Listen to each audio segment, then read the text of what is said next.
잘 은혜를 나누시면 또 하나님께 주시는 또 특별한 은혜가 있을 거라고 믿습니다.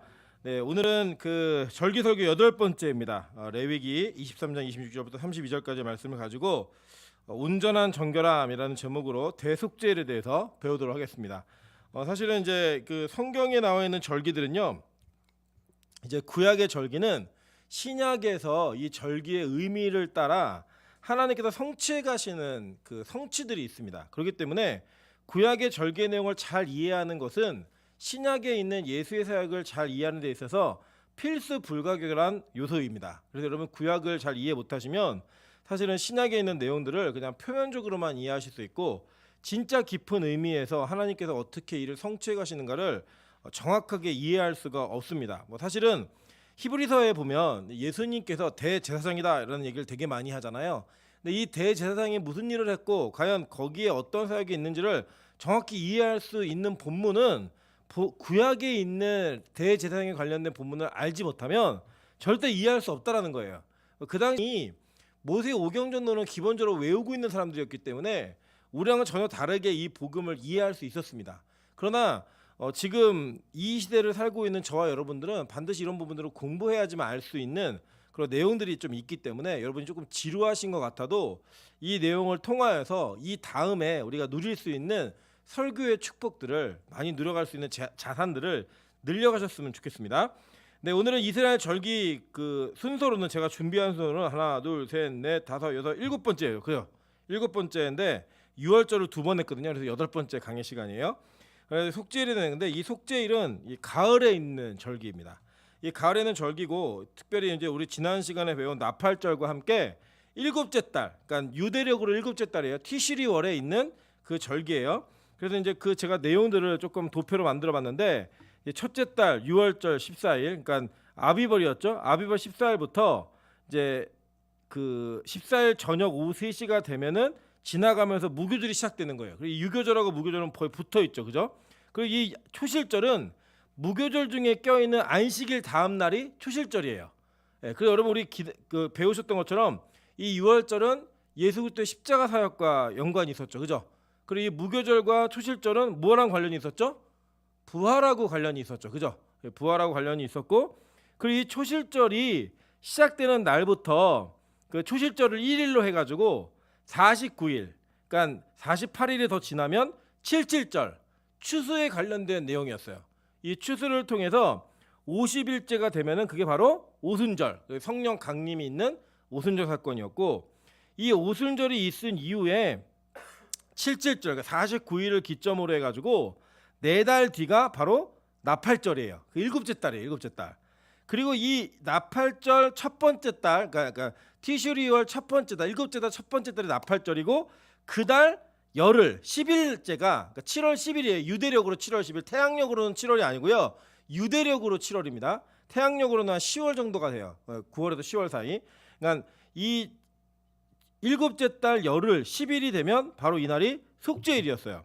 여러분이 기억하시는 바와 같이 이 속죄일은 그 모세의 십계명과 연관이 좀 있었죠. 모세가 십계명 받으러 처음에 올라갔을 때 범죄에서 그 돌판이 깨졌고 유대 전승에 의하면 3번을 올라갔어요. 2번째 올라갔을 때는 하나님과 대화하는 시간이었고 마지막 3번째 올라갔을 때가 이제 십계명을 새로 받아서 내려온 그 시기였죠. 그래서 우리가 기억하시는 바와 같이 6째 달 엘룰월 그 첫째 달에 올라가가지고 30일 그 달을 다 산에서 보내고 그리고 나서 열흘이 지나 40일째, 그러니까 즉 지금 얘기하는 일곱째 달 열흘째 날 그때가 바로 초실절이었다. 아니 죄송해요, 속죄일이었다라고 성경은 이제 얘기하고 있는 거예요. 그래서 이 내용들을 좀 기록을 했을 때 이 내용들을 정확하게 보시면 이 정확하게 대속죄를 통해서 예수의 사역과 예수님께서 우리를 어떻게 구원하시는 방법이 있는가, 이 내용들을 오늘은 이 그림을 좀 많이 보면서 좀 보도록 하겠습니다. 왜냐하면 이 속죄일은 좀 그림을 보면서 이해하시는 게 좀 좋습니다. 그래야 쉽게 이해하실 수가 있거든요. 그래서 제가 뭐 여러 가지를 다 보고 종합해 본 결과 꼭 필요한 내용들을 좀 간략하게 간추리고 요약해서 여러분이 꼭 이해하셔야지만 신약을 이해하시는 데 도움이 될 만한 내용들을 좀 준비했습니다. 그 내용들을 기점으로 좀 보도록 하겠습니다. 먼저 레위기 16장, 레위기 16장이 전체 속죄일에 대한 내용들을 쭉 얘기하고 있는 내용들입니다. 근데 이 속죄일을 처음에 얘기하실 때 어떤 배경에서 얘기냐면 이 레위기 16장 1절 한번 보여주시겠어요? 제가 이거 간지로 안 넣어놨는데 레위기 16장 1절. 네, 아론의 두 아들이 여호와 앞에 나아가다가 죽은 후에 여호와께서 모세에게 말씀하시니라라고 얘기해요. 그러니까 이 아론의 두 아들이 누구였죠? 나답과 아비후가 다른 불로 제사를 드리다가 어떻게 됐어요? 죽었단 말이에요. 다른 불로 제사를 드리다가 죽은 그 아들들의 죽음을 앞에 두고, 그러니까 모세에겐 조카들이죠. 이 죽음을 앞에 두고 여호와께서 모세에게 말씀하신 내용이에요. 그래서 이 16장 전체는 다 속죄일에 관련된 이야기입니다. 오늘은 이제 본문은 23장을 우리가 읽었지만 이 16장에 나와 있는 이 순서와 이 내용들을 따라서 속죄일의 제사가 어떻게 드려졌고 어떤 의미가 있는지를 한번 좀 보도록 할게요. 자, 레위기 16장 먼저 29절부터 34절입니다. 너희는 영원히 이 규례를 지킬지니라. 일곱째 달 곧 그 달 10일에 너희는 스스로 괴롭게 하고 아무 일도 하지 말되 본토인이든지 너희 중에 거류하는 거류민이든지 그리하라. 이날에 너희를 위하여 속죄하여 너희를 정결하게 하리니 너희의 모든 죄에서 너희가 여호와 앞에서 정결하리라. 이는 너희에게 안식일 중에 안식일인즉 너희는 스스로 괴롭게 할지니 영원히 지킬 규례라. 기름 부음을 받고 위임되어 자기 아버지를 대신하여 제사장의 직분을 행하는 제사장은 속죄하되 세마포 옷 곧 거룩한 옷을 입고 지성소를 속죄하며 회막과 제단을 속죄하고 또 제사장들과 백성의 회중을 위하여 속죄할지니 이는 너희가 영원히 지킬 규례라. 이스라엘 자손의 모든 죄를 위하여 1년에 한 번 속죄할 것이니라. 아론이 여호와께서 모세에게 명령하신 대로 행하니라 라고 얘기합니다. 그러니까 여러분 여기서 아시는 바와 같이 이제 이 내용이 뭐냐면 속죄를 아주 쉽게 이해하시려면 1년에 단 한 번 대제사장이 이스라엘 전체 공동체의 죄를 대신 속죄하는 날인 거예요. 그래서 이 날에만 어떤 일이 있냐면 이 대제사장이 지성소 안에 들어갑니다. 그러니까 우리가 성막 공부하신 분들은 기억나시죠? 우리 간지에도 제가 실어놨는데 우리 성막 한번 보여주시겠어요? 그 단면도 보여주시면 안 되나요 그림이? 네, 보시면 이게 단면도입니다. 그러니까 여러분이 보시는 것처럼 오른쪽이 문이에요. 동편이 약 20규빗의 그 크기가 있는 오른쪽에서 쭉 진행을 해서 왼쪽으로 진행을 하면 6번 이게 뭐냐 번제단입니다. 5번이 물두멍이에요. 그리고 그 안으로 또 들어오면 여기가 이제 성소거든요. 이 성소에서 3번이 떡상, 그리고 4번이 촛대예요. 그 2번이 분향단. 그리고 그 분향단과 2번과 1번 사이에 선이 하나 보이시죠? 이게 휘장이에요, 휘장.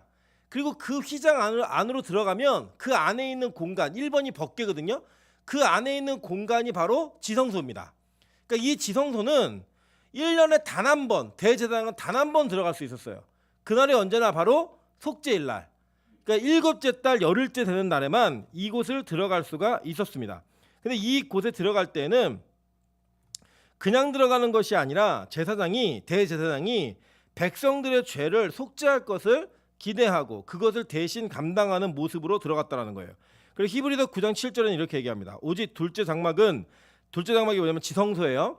대제사장이 홀로 1년에 한 번 들어가되 자기와 백성의 허물을 위하여 드리는 피 없이는 아니하나니 라고 얘기해요. 그죠? 그러니까 피를 가지고 들어간 거예요. 그러니까 이게 내용들이 있는 거예요.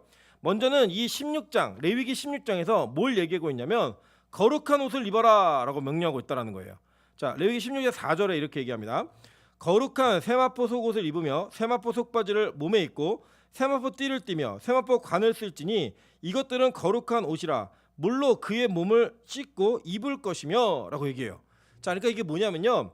지금 우리가 그 한국 교회에 가장 많은 잘못된 예화 중에 하나가 뭐냐면 대제사장이 지성소에 들어갈 때 발목에다가 방울을 달고 들어갔다. 그리고 끈을 묶어갖고 들어가가지고 거기 안에서 죽으면 이렇게 그 흔들어봐갖고 소리가 안 나면 죽었으니까 끈을 이렇게 끄집어내가지고 시체를 꺼냈다. 뭐 이런 예화 한 번 이상은 다 들어보셨죠?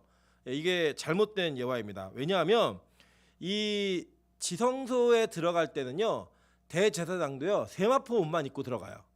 그러니까 그 위에 걸치는 에봇에 방울이 달려 있었어요. 그러니까 그것이 이제 오해가 돼가지고 잘못 적용시킨 게 이제 잘못 예화를 한번 유명한 목사님이 얘기하셔가지고 그 목사님의 예화를 다 쫓아갔거든요. 근데 실제로 그렇지 않았고요. 들어갈 때는 흰 옷만 입고 들어갑니다. 흰 세마포 옷만. 그래서 우리 그 옆에 대제사장 사진 한번 보여주시겠어요? 예. 여기 이 대제사장은요 약간 키가 작아요, 그죠? 호빗같이 보이는 독특한 제사장이어서 인간미가 좀 있습니다. 인간미가 있는데 사진이 없어가지고 굉장히 고생을 많이 했는데 좀 누가 그림 잘 그리는 분 있으면 좀 그려주세요. 예. 이 오른편에 있는 파란 옷을 입은 사람이 대제사장의 에봇을 입은 이 복이에요. 그래서 이제 이 대제사장의 스토리를 아시는 분들 가운데는 성의를 우리는 보통 동복은 까만색, 하복은 하얀색 이렇게 맞추시는데 이 초록색, 저기 파란색 걸로 맞추시는 분들이 가끔씩 계세요. 근데 뭐 이 구약의 제사장이 아니기 때문에 그건 큰 의미가 없습니다. 근데 어쨌든 이 에봇을 입었다라고 하는 것은 이 여러분이 보시는 화면에서 오른편에 있는 이 사람이 대제사장이에요. 그리고 여기 이 그림에는 이 흰 옷을 입은 사람은 일반 제사장이라고 써 있는데요. 이게 아니고요. 대제사장은 이 두 가지 복장을 다 해야 돼요. 그러니까 예를 들면 속죄일만 하더라도 3번의 번제가 드려집니다. 3번의 번제가 드려질 때 이 속죄제를 드리는 실제 번제 앞에 상번제가 있고요. 그 뒤에 상번제가 있어요. 그 상번제 할 때는 저 파란 옷을 입고 예배를 드려요. 예배를 집례해요. 그리고 이 지성소 안에 들어갈 때는 흰 옷을 입고 들어가야 돼요. 그래서 이 흰 옷은 거룩함의 상징이에요. 세마포로 된 흰 옷. 그 여러분 아시죠? 우리가 마지막 천국에 올라갈 때 무슨 옷을 입는다고 요한이 얘기하죠? 요한계시록에 세마포 옷을 입는다라고 얘기하잖아요. 이게 바로 이 대제사장의 이 흰 옷으로부터 나오는 거예요. 그래서 이 제가 지면에 한 개당 다 못 썼는데 이게 우리 스가랴에 보면은 그때 대제사장의 옷을 갈아입히라고 얘기하잖아요. 정결한 옷으로 입혀라라고 얘기하면서 하나님 앞에서의 정결함이 얼마나 중요한지를 계속 강조해서 얘기하고 있어요. 그런데 그 거룩한 옷을 입는 그 옷이 지금 이 시대에도 뭐 흰 옷 입어야 되느냐? 뭐 저는 지금 불순한 제사장이죠, 그죠? 까만 옷에 뭐죠? 네이비색에 그죠? 안에는 황토색이에요. 저승사자 같죠? 예. 이렇게 입으면 안 된다는 거죠. 구약 시대를 그대로 적용하면. 근데 구약에서 말하는 그 흰 옷이라는 것은 정결함과 깨끗함의 상징이지 옷의 컬러를 얘기하는 게 절대 아니에요. 그런데 오히려 신약에서는요 이 내용을 근거로 하여서 우리에게 진짜 정결한 옷을 입으라고 명령하고 있다라고 하는 것입니다. 우리 로마서 13장 14절에 보면요 오직 주 예수 그리스도로 옷 입고 정욕을 위하여 육신의 일을 도모하지 말라라고 얘기해요. 그러니까 예수로 옷 입는다라고 하는 그 정결함이 뭐라고요? 정욕을 위하여 육신의 일을 도모하지 않는 것, 그게 정결함을 입는, 거룩함을 입는 거라는 거예요. 여러분 이제 신약을 넘어와서는요 특정한 사람이나 특정한 계층이 제사장을 감당하는 게 아니에요. 그죠? 우리 모두가 다 왕같은 제사장이에요. 그 왕같은 제사장들이 하나님 앞에 나아갈 때 거룩한 옷을 입어야 되는데 그 옷이 무슨 옷이다? 예수 그리스도라는 거예요.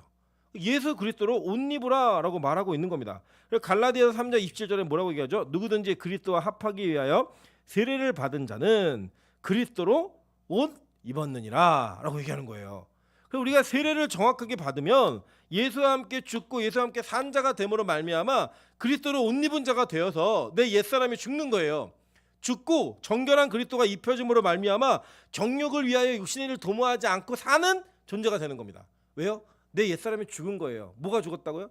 내 자아, 옛 자아가 죽음으로 말미암아 온전한 자기 부인을 통하여 나의 일생에 그리스도의 정결함으로 옷 입은 자가 되는, 그리스도로 옷 입은 자가 되는 그런 일이 우리에게 나타난다라고 하는 거예요. 그래서 이 속죄일에 나타났던 거룩한 옷을 입는 이 옷을 입는 행위는 우리 예수 그리스도를 힘입음으로 말미암아 우리의 정결한 행실을 통하여서 우리가 깨끗한 옷을 입는 것처럼 정결하고 깨끗한 자가 되는 세마포 옷을 입었던 상징처럼 그런 모습으로 나타난다는 겁니다. 여러분 천국 가시면 옷 걱정할 필요 있다 없다? 전혀 없습니다. 그때는 이제 원 사이즈예요. 원 사이즈, 원 스타일. 그냥 세마포 옷, 정결한 그리스도, 예수를 힘입고 예수를 옷 입고 그곳에서 같이 함께 기뻐하고 즐거워하는. 우리 보통 그러잖아요. 길 가다가 이렇게 딱 똑같은 상표 입은 옷 사람 만나면 일단 반갑다가 짜증나죠, 그죠? 여기에 나만 이 옷을 입고 있어야 되는데 같이 못 입었다. 근데 이제 예를 들어 그게 뭐 정말 자랑스러울 만한 옷이면 예를 들어 여러분 그런 게 있거든요. 해외에 가셔가지고요 태극기가 박힌 옷을 탁 만나잖아요. 그 되게 반가워요. 그 사람이 누군지도 모르고 착한 사람이 나쁜 사람인지도 몰라요. 근데 태극기를 입은 사람 보면 되게 반가워요. 저희 어머니가 옛날에 인도네시아 선교 가셔가지고 인도네시아 그 마사지 해주시는 분이 대구의 어떤 산부인과 가방을 들고 오신 거예요. 한글 써 있는. 와, 그걸 봤는데 예수님 만난 것 같은 기쁨이 있었다고. 이제 그런 기쁨이 있는 거예요. 그런 것처럼 우리가 천국에 가면요, 이 땅에는 예수 믿는 사람 안 믿는 사람 참 많잖아요. 오늘도 우리 은식 형제가 기도했는데 이제 복음을 받아들이는 사람들, 기독교 적대적인 사람들, 뭐 여러 사람들이 있습니다. 천국 가면요, 다 예수를 옷 입은 사람들만 있는 거예요. 그래갖고 이제 우리로 따지면 여기다 붙인 거죠. 예수라는 상표, 지저스 딱 붙인 거죠. 우리 한글로 할까요? 예수. 이 희한해요. 우리는 사대주의가 있어갖고 영어로 하면 굉장히 멋있어 보이고 예수 그러면 좀 촌스러워 보이죠. 뭐 그러잖아요. 뭐 보스턴 이렇게 써 있으면 되게 멋있는데 노원구 쓰면 이상하잖아요. 예. 대학도 뭐 여기 뭐 하버드 이렇게 쓰면 되게 멋있는데 여기다 뭐 서울대 이렇게 쓰고 다니면 이상하잖아요. 한글로 쓰면. 그러니까 참 사대주의가 있는데 어쨌든 천국에 가면요, 우리가 뭘 보냐면 예수를 옷 입은 사람들을 만나는 거예요. 얼마나 반가워요. 와, 너도 그 옷 입었네. 와, 나도 그 옷 입었는데 진짜 본향에서 본국 사람들을 만나는 거예요. 우리 유니폼. 그래서 그게 바로 이 정결한 세마포 옷에서 나온 이야기라는 겁니다. 그 뒤에는요, 이제 아사셀 소에 대한 이야기가 나옵니다. 5절 보세요. 16장 5절입니다. 5절부터 쭉 볼까요? 보시면 이스라엘 자손의 회중에게서 속죄제물로 삼기 위하여 수염소 2마리와 번제물로 삼기 위하여 숫양 1마리를 가져갈지라. 제가 사례가 들렸어요. 그 목이 아파서 기침한 게 아니에요. 요새는 사례가 들려서 기침만 해도 굉장히 그 미안한 마음을 가져야 되는 상황입니다. 6절에 보면 아론이 자기를 위한 속죄제의 수송아지를 드리되 자기와 집안을 위하여 속죄하고. 자, 우리 7절부터 8절까지 한번 읽어보실까요? 자, 시작. 그리고 회막문 여호와 앞에 두고 두 염소를 위하여 제비 뽑되 한 제비는 여호와를 위하고 한 제비는 아사셀을 위하여 할지며. 자, 이제 이게 어떻게 하는 거냐면 이제 염소 2마리를 가지고 와가지고요, 회막문 여호와 앞에다 2마리 놓는 거예요. 그 2마리를 딱 놓고 그 제비를 뽑아요. 제비를 뽑아갖고 한 마리는 여호와를 위하여, 한 마리는 아사셀을 위하여라고 얘기해요. 근데 이 히브리어로 아사셀이라는 단어가요, 아자젤이라고 발음합니다. 아자젤. 근데 이 아자젤이라고 발음하는 이 뜻이 사실은 합성어예요. 합성어여서 염소, 떠나다, 염소, 이거 합성어예요. 그래서 떠난 염소 이렇게 그냥 직역하기도 하지만 실제로는 그렇게 하기보다는 온전한 제거, 뭐 속죄의 염소, 그리고 어떤 의미냐면 사막의 악령이라는 의미가 있어요. 그러니까 이 죄를 지고 가는 그 어린 양에 대한 그 내용을, 그러니까 여기 보니까 한 마리는 누굴 위해서요? 여호와를 위해서. 한 마리는 아사셀을 위해서 이렇게 뽑으래요, 제비를. 뽑아가지고 이제 이걸 가지고 죄를 떠나게 하는 행위를 한 가지를 하는 거예요. 자, 이제 그게 뭐냐면, 자, 이제 보세요. 7번입니다. 레위기 16장 21절부터 22절을 보시면 아론은 그의 두 손으로 살아있는 염소의 머리에 안수하여 이스라엘 자손의 모든 불의와 그 범한 모든 죄를 아뢰고 그 죄를 염소의 머리에 두어 미리 정한 사람에게 맡겨 광야로 보낼지니 염소가 그들의 모든 불의를 지고 접근하기 어려운 땅에 이르거든 그는 그 염소를 광야에 놓을지니라 라고 얘기해요. 그러니까 이제 뭐냐면 2마리 중에 1마리가 아사셀을 위해서 뽑히잖아요. 그리고 이 아사셀에 뽑힌 염소 머리에다가 두 손을 두고 안수를 하는데, 이 안수를 할 때 이스라엘 백성의 모든 죄를 다 고백하는 거예요. 그래서 이 공동체의 죄를 고백함으로 말미암아 이 모든 죄에 대한 대가를 이 아사셀 염소가 치를 거다라고 얘기하고 그 염소를 끌고 맡겨진 사람에 끌고 가는 거예요. 끌고 가가지고 성막 시대에는 먼 광야에 가갖고 다시 돌아오지 못하게 놓고 버리는 거예요. 그냥 오는 거예요, 그냥. 우리 뭐 옛날에 보면 진돗개가 뭐 100km를 뭐 집을 찾았다 이렇게 했는데 염소는 그렇게 못 찾아오거든요. 그러니까 보통은 이게 지금 12km 정도 돼요. 왜냐하면 이 성막 시대가 끝나고 성전 시대를 가면 더 이상 움직이지 않잖아요. 성전이 움직이지 않을 때 이 성전 시대에는 하르몬타르 산이라는 산이 있어요. 그 산에 갔다가 이 염소를 어떻게 했냐면요, 이 제사장이 맡기면은 붉은 줄을 그 염소에게 매가지고 뿔에 매가지고 끌고 가요. 끌고 가가지고 이 끌고 간 그 붉은 줄을 바위에다가 반은 묶고 반을 잘라가지고 그 염소를 마주보게 하고 이렇게 보고 있다가 낭떠러지 밑에 던져요. 그러면 이제 염소가 땅에 닿기 전에 막 팍팍 이렇게 굴러떨어지면서 염소가 막 장이 터지고 막 머리가 터지고 눈이 막 튀어나오고 이러면 죽는 거예요. 그게 뭐냐면 이스라엘 백성의 죄를 감당한 그 죄의 대가를 그렇게 치러내는 거예요.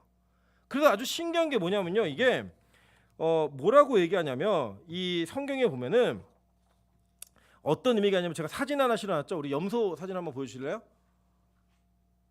네. 그러니까 이제 이게 보면은 이게 멀리 보내는 거예요. 이 염소를 놓고 오는 거예요, 광야에다. 그러니까 이게 뭐 짐승의 밥이 되든 굶어 죽든 뭐 목말라 죽든 그러니까 죽게 내버려 두는 거예요, 그냥. 왜 그러냐면 이 염소는 이스라엘 공동체의 죄악을 감당한 염소인 거예요. 그리고 이 죄를 멀리해서 멀리 옮김으로 말미암아 더 이상은 죄가 그들에게 오지 않도록 이렇게 얘기하는 거예요. 그래서 실제로 성경에서 뭐라고 얘기했냐면요. 시편 103편 11절에 보면 11절 12절입니다.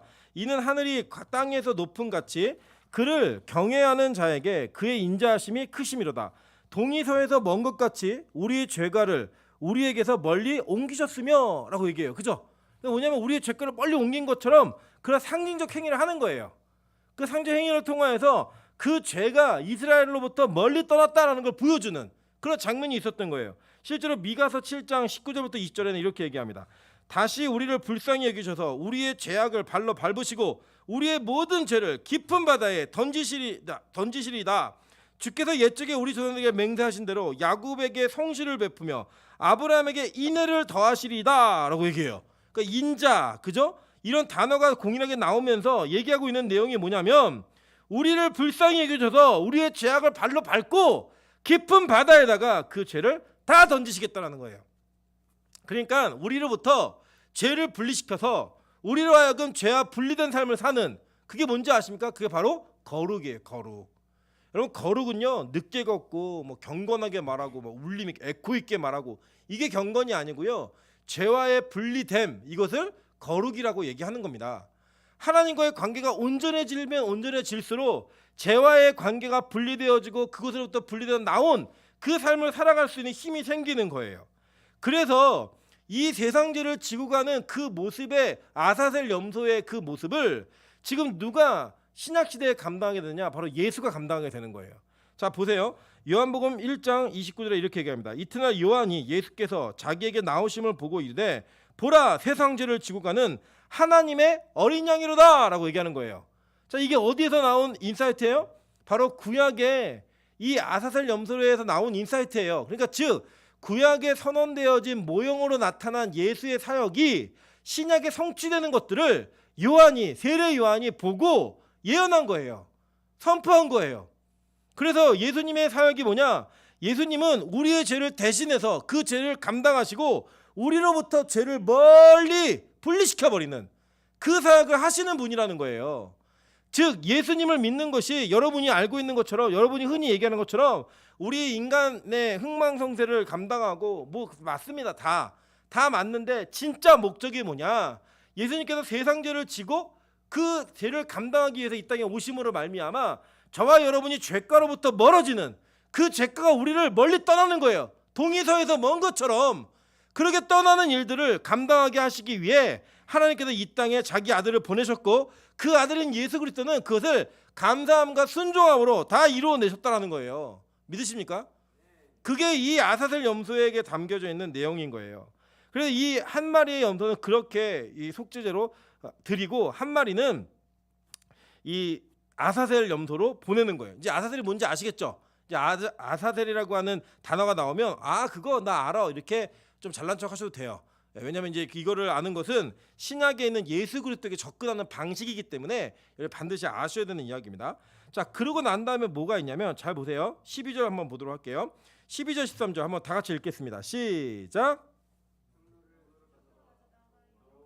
제단 위에서 피운 불을 그것에 채우고 또 곱게 간 향기로운 향을 두 손에 채워 가지고 휘장 안에 들어가서 여호와 앞에서 분향하여 향연으로 증거궤 위 속죄소를 가리게 할지니 그리하면 그가 죽지 아니할 것이며. 자 여기 보면요 지금 뭘 하냐면 이 향을 피워가지고 향로에 담아서 그 향로에 담은 채로 그 안에 들어가서 그 향로 연기가 그 지성소 안에 가득하게 해서 속죄소를 가리라는 거예요. 그래야지만 죽지 않는다는 겁니다. 자 이게 뭐냐면요 실제로 이 성막과 성전이 완성되었을 때 하나님은 영광의 구름을 그 성전과 성막에 가득하게 함으로 말미암아 모세와 제사장들이 들어오지 못하게 하셨어요. 그래 이곳이 분리되어진 영광의 장소라고 하는 그 현장의 목격을 모든 백성이 다 하게 했습니다. 자 보실게요. 출애굽기 40장 35절부터 36절입니다. 구름이 회막에 덮이고 여호와의 영광이 성막에 충만하매 모세가 회막에 들어갈 수 없었으니 이는 구름이 회막 위에 덮이고 여호와의 영광이 성막에 충만함이었으며 라고 얘기해요. 이게 출애굽기 40장에 성막이 완성되어진 장면이에요.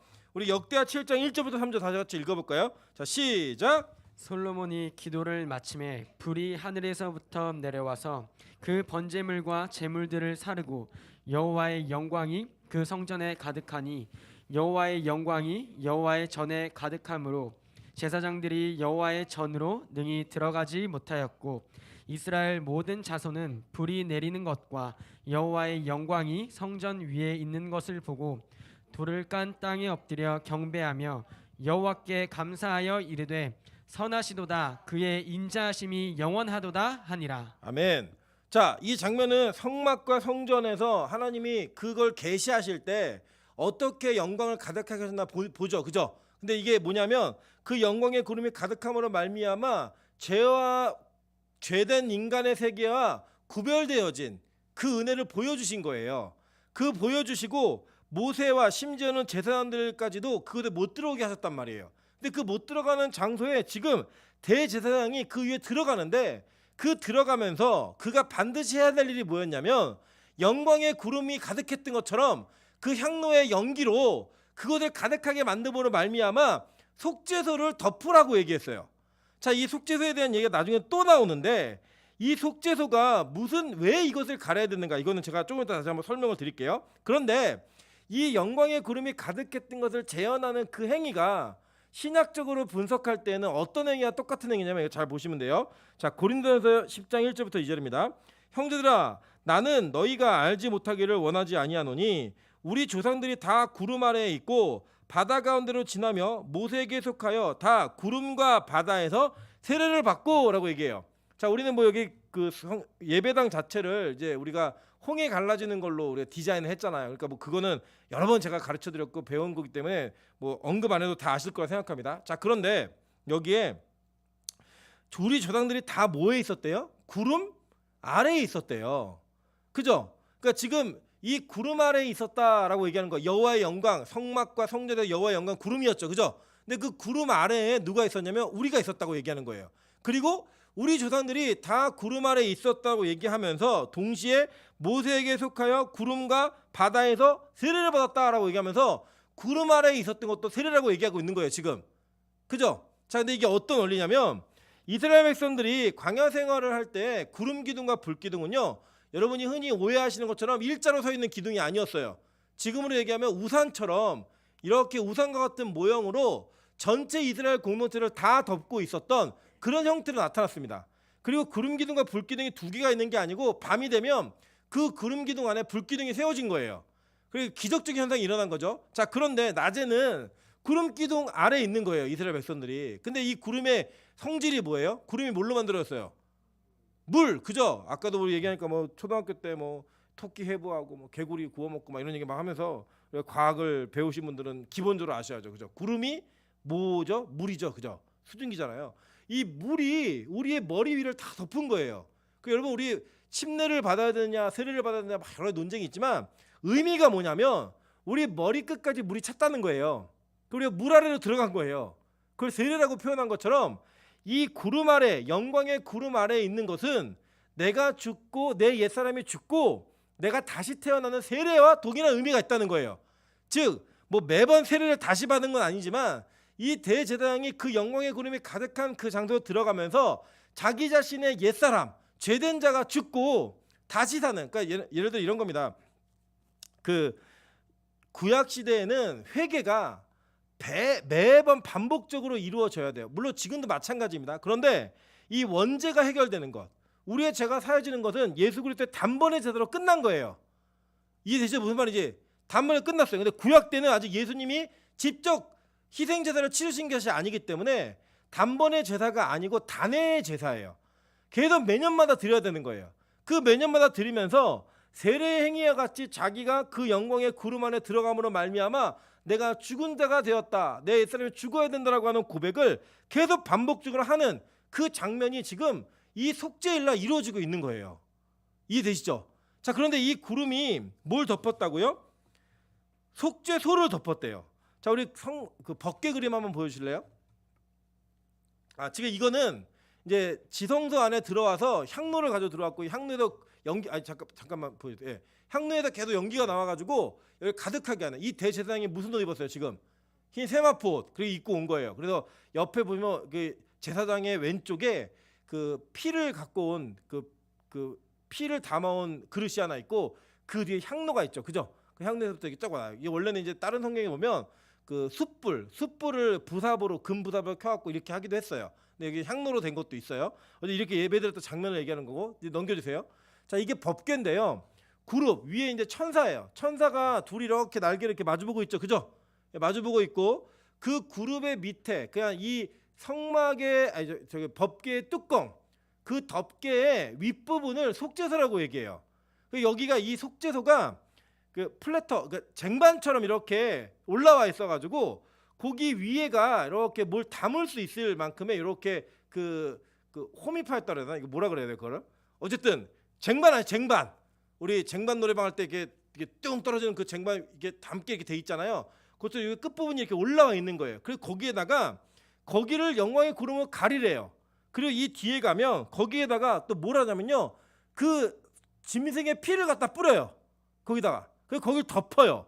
자, 그런데 아주 중요한 게 뭐냐면요, 이 법궤 속에 있는 내용물이에요. 뭐가 들어있느냐? 이 법궤 안에는 십계명과 만나를 담은 항아리 그리고 아론의 쌍난 지팡이 이 세 가지의 물건이 있었습니다.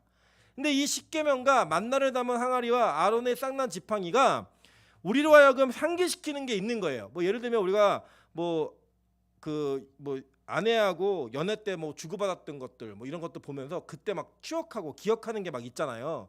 뭐 예를 들면 사진 남겨갖고 그 사진을 보면 그때 우리가 속초로 여행 갔었지 뭐 이런 것들, 그런 걸 기억하는 것처럼 이스라엘 백성들에게 이 세 가지의 물건, 이 첫 번째는 십계명, 그 두 번째는 만나가 들어있는 금 항아리, 그 세 번째는 아론의 쌍난 지팡이, 이 세 가지는 이스라엘 백성들에게 특정한 사건을 떠올리게 했어요.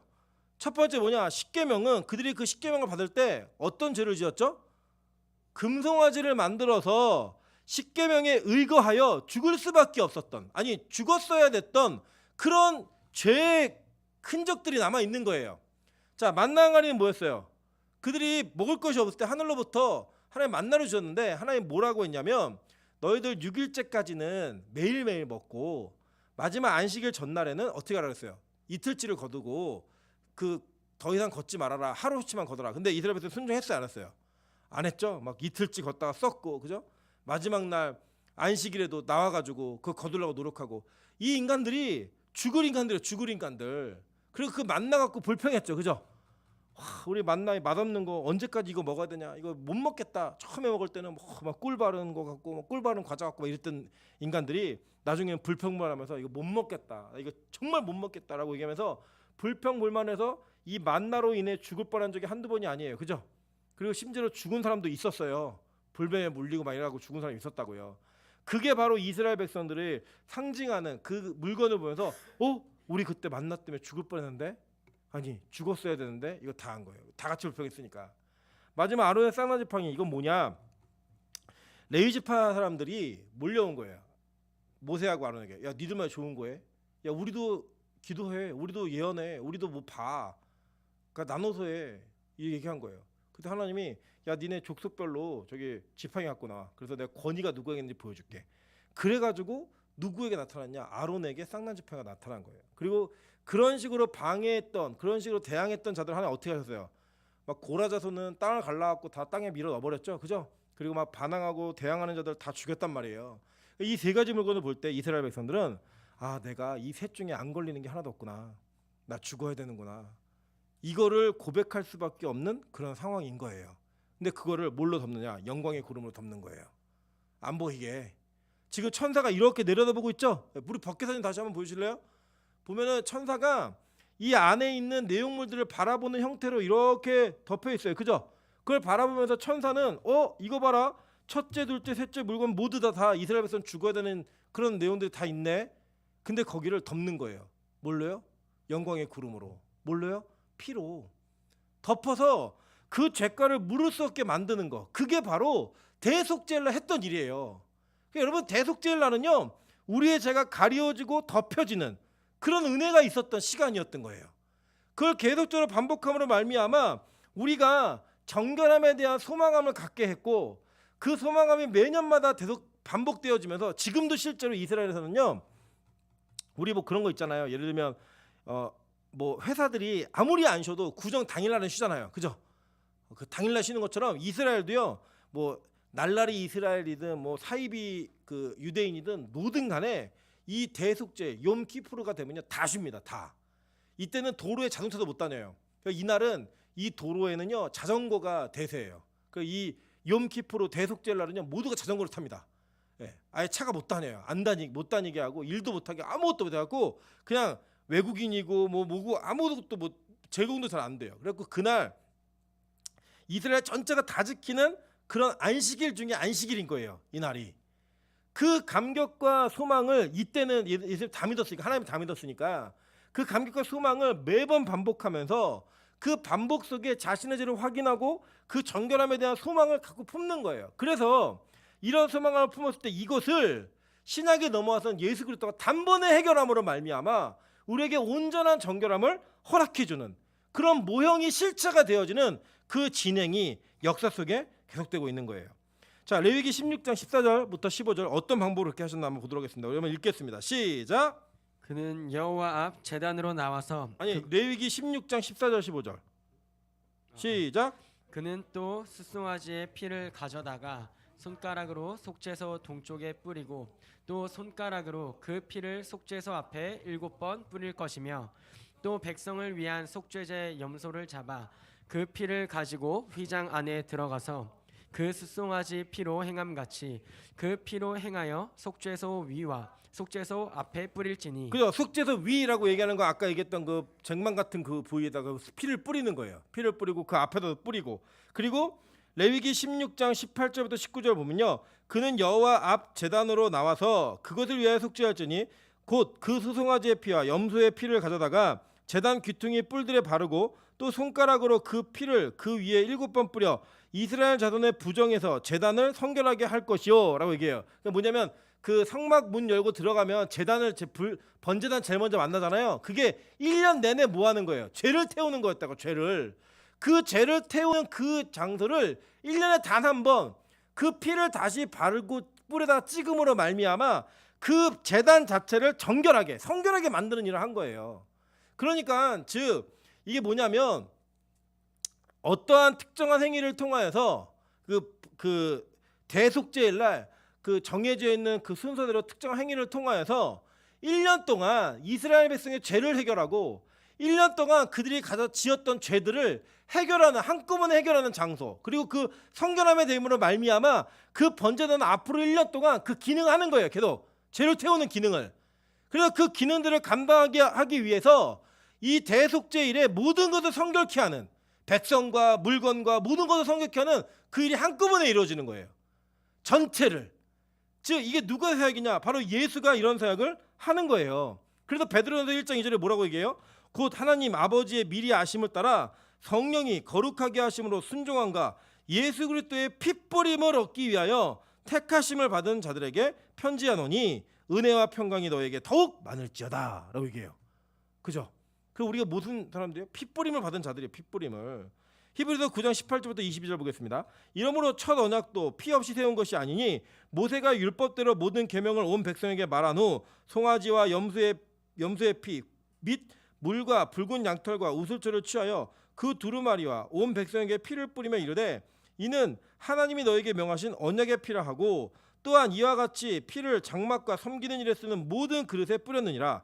율법을 따라 거의 모든 물건이 피로써 정결하게 되나니 피 흘림이 없은즉 사함이 없느니라. 그 반드시 예수가 어떤 시대에 오셨든 간에 예수님은 핏뿌림으로 죽으셔야 했어요. 그래서 예수님이 십자가라고 하는 아주 특별하고 특정한 형벌에 의해서 핏뿌림을 받고 하고 돌아가시는 거예요. 그 뿌림으로 말미암아 그 피의 뿌림을 받은 자들이 어떻게 된다고요? 정결하게 되기 때문에, 성결하게 되기 때문에. 근데 이 제사는 한 번의 드림으로 말미암아 모든 것이 다 끝나는 그런 제사였다는 거예요. 즉 예수님이 이 땅에 오셔서 하시는 일이 뭐냐? 바로 이 피뿌림의 사역. 물건까지도 다 정결하게 만드는 구약 시대의 성물들이 있었거든요. 그 물건처럼 지금 우리는 누가 성전이에요? 저와 여러분이 성전이에요.